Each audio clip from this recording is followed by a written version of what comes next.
Associate Professor Chemistry, SPC Government College Ajmer. Today we will study thermodynamics second, and in this today we will continue from condition of thermal equilibrium, तापीय साम्य की शर्तें।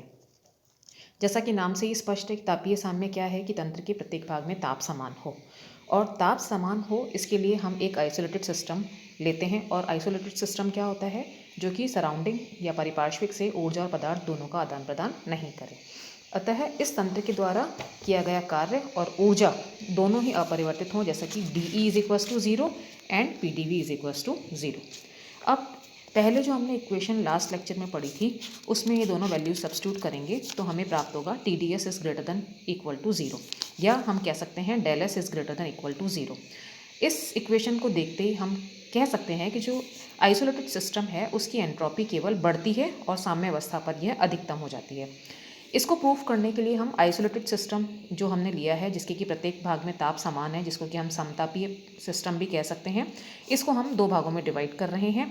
और एक भाग से दूसरे भाग में अगर Q रिवर्सिबल ऊष्मा प्रवाहित हो रही है और यदि DS1 और DS2 भाग 1 और भाग 2 के एंट्रोपी परिवर्तन हो और T1 T2 इन दोनों के टेम्परेचर्स हों, तो हम कह सकते हैं कि T1 DS1 is equals to minus Q reversible, या DS1 is equals to minus Q reversible upon T1। इसी तरह से हम DS2 निकालेंगे, DS2 is equals to Q reversible upon T2, और यहाँ पर T1 is greater then T2 हम मान रहे हैं। तो एंट्रोपी में कुल परिवर्तन क्या होगा? DS is equals to DS1 plus DS2, दोनों की वैल्यू सब्स्टिट्यूट करेंगे, कॉमन निकालेंगे Q रिवर्सिबल, तो हमें इक्वेशन प्राप्त होगी DS is equals to 1 upon T2 minus 1 upon T1 Q reversible. अब यदि ऊष्मा का प्रवाह स्पॉन्टेनियस हो रहा है तो DS इज ग्रेटर देन 0 होना चाहिए। इसके लिए हम इस इक्वेशन को ग्रेटर देन 0 सब्स्टिट्यूट करते हैं, तो हम लिख सकते हैं T1 is greater then T2। मतलब ऊष्मा का प्रवाह हमेशा उच्च ताप से निम्न ताप की ओर होता है, स्वतः प्रवर्तित होता है। और अगर तंत्र इक्विलिब्रियम में है तो इक्विलिब्रियम के लिए DS इज इक्वल्स टू 0 होगा। DS इज इक्वल्स टू 0 है, इसका मतलब 1 upon T2 minus 1 upon T1 Q reversible is equals to 0। इसको हम कह सकते हैं T1 इक्वल टू T2। तो प्रत्येक भाग में टेम्परेचर इसका मतलब समान है, तभी वो जो सिस्टम होगा वो साम्यावस्था में रहेगा। इसके बाद हम पढ़ेंगे हेल्महोल्ट्ज ऊर्जा स्थिर ताप पर तंत्र का रूपांतरण, transformation of system eight constant temperature, Helmholtz energy. किसी भी तंत्र की अवस्था में स्थिर ताप पर रूपांतरण अगर करते हैं तो TdS is equals to differential of TS के बराबर होगा। और इसको अगर इक्वेशन में सब्स्टिट्यूट करते हैं तो हमें पहली वाली इक्वेशन प्राप्त होती है minus DE minus W plus D of TS is greater than equal to 0। इसको हम लिख सकते हैं minus DE plus DTS is greater than equal to W, minus DE minus TS is greater than equal to W। तो E minus TS जो factor है उसको हम A के द्वारा प्रदर्शित कर सकते हैं, और A को हम हेल्महोल्ट्ज एनर्जी कहते हैं। और A जो है वो स्टेट फंक्शन होता है, क्योंकि E, T और S जो तीनों A के फॉर्मूले में आ रहे हैं वो तीनों ही स्टेट फंक्शंस होते हैं। तो इस इक्वेशन को हम इस तरह से भी लिख सकते हैं minus DA is greater than equal to W। अब इसका हम अगर इंटीग्रेशन करेंगे तो D की जगह डेल सिंबल आ जाएगा, minus del A is greater than equal to 0। Del A जो है वो तंत्र की हेल्महोल्ट्ज एनर्जी में डिफरेंस कहलाता है, हेल्महोल्ट्ज एनर्जी परिवर्तन कहलाता है। अब समतापीय रूपांतरण में तंत्र के द्वारा जो किया गया कार्य है हेल्महोल्ट्ज एनर्जी में कमी के बराबर या उससे कम होता है। अब हम पढ़ेंगे हेल्महोल्ट्ज एनर्जी क्या है, उसकी सिग्निफिकेंस क्या है। अगर minus del A is greater than W है तो यह स्पॉन्टेनियस जो है सिस्टम दिखाती है, और अगर minus del A is equals to W है तो ये इक्विलिब्रियम दिखाती है। तो साम्य की जो अवस्था है उसमें तंत्र इक्विलिब्रियम होने से प्रभावित होती है, और उत्क्रमणीय प्रक्रम में अगर कार्य होता है वो अधिकतम होता है। समतापीय रूपांतरण में अधिकतम कार्य होता है जो कि हेल्महोल्ट्ज ऊर्जा में कमी के बराबर होता है, और इसको हम रिप्रेजेंट कर सकते हैं minus del A is equals to W max से। अब हम पढ़ेंगे गिब्स ऊर्जा जो है वो क्या है, स्थिर ताप और स्थिर दाब पर रूपांतरण क्या होता है। किसी भी तंत्र में जो अवस्था रूपांतरण है वो स्थिर ताप अगर स्थिर दाब पे करते हैं तो स्थिर ताप पर तो हम लिख सकते हैं TdS is equals to D of TS, और स्थिर दाब पे हम लिख सकते हैं PdV is equals to D of P। अब इस इक्वेशन को हम अगर 148 इस इक्वेशंस को यूज़ करते हैं 148 को हम इस तरह से लिख सकते हैं minus DE minus D of PV plus D of TS is greater than equal to 0। और इसमें अगर तंत्र में दाब आयतन कार्य के अलावा कोई अन्य कार्य भी होता है तो हम उसको DWA से व्यक्त करते हैं। तो हम एक और कार्य इसमें जोड़ रहे हैं प्लस DWA।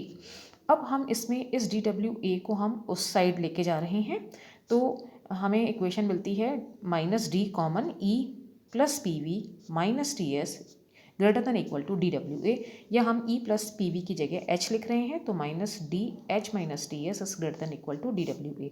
और ये जो संयोजन है E plus PV minus TS, इसको हम G के द्वारा प्रदर्शित कर सकते हैं, और G को हम लिख सकते हैं E plus PV minus TS, H minus TS, A plus PV।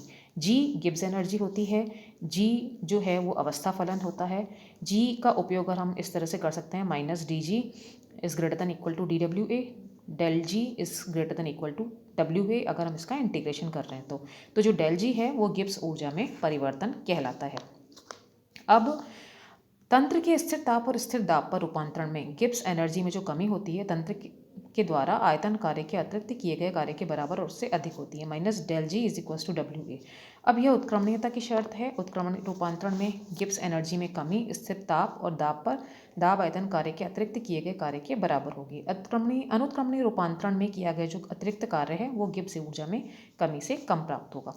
अब अगर तंत्र साम्यावस्था में है और रूपांतरण स्वतः यानी स्पॉन्टेनियस है, तो इस स्वतः रूपांतरण में दाब कार्य के अतिरिक्त कोई और कार्य नहीं होता है। इसमें हम WA को 0 मान सकते हैं। इसके लिए हम इक्वेशन लिख सकते हैं -del-G is greater than equal to 0, या DG at constant temperature pressure is less than equal to 0। और परिमित परिवर्तनों के लिए हम मान सकते हैं कि del-G temperature pressure is less than equal to 0।